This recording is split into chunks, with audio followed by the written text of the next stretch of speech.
এমন একটি মরণব্যাধি রোগ এইডস, যার থেকে আমার স্বামী মুক্তি পাননি, আর সেই রোগী আমি বয়ে বেড়াচ্ছি। আমি বিধবা হওয়ার পরে আমার পাশে আপন বলতে কেউ নেই। আমাকে একাই সংগ্রাম করে জীবন চালাতে হচ্ছে।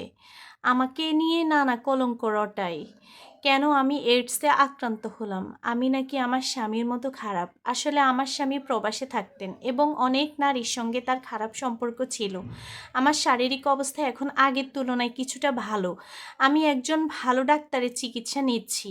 আমি ডাক্তারের কাছে আমার জীবনের পুরো গল্প খুলে বলেছি। তিনি আমাকে অনেক আশ্বাস দিয়েছেন যে আমি সুস্থ হয়ে উঠবো ইনশাল্লাহ।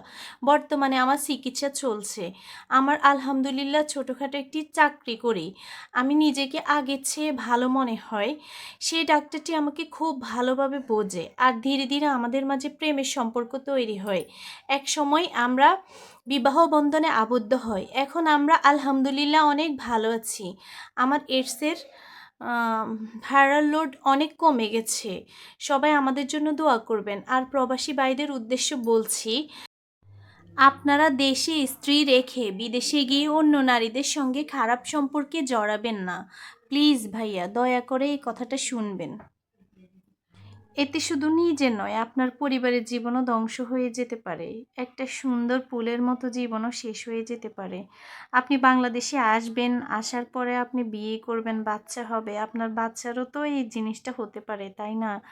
তো এই জন্য নিজেকে একটু কষ্ট করে আল্লাহর দিকে তাকায় সব কিছু ঠিকঠাক করে রাখবেন আর কি।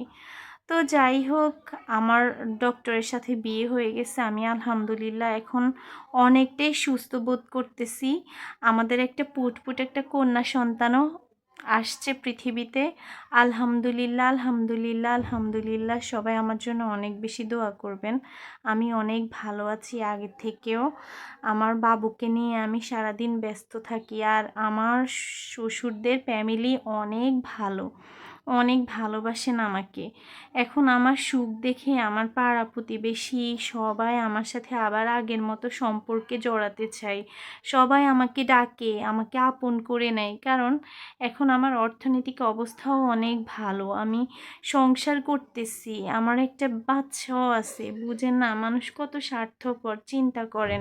যখন আমি বিধবা ছিলাম, যখন আমি অসুখে আক্রান্ত ছিলাম, তখন কিন্তু আমার পাশে আমার আপন কেউ ছিল না।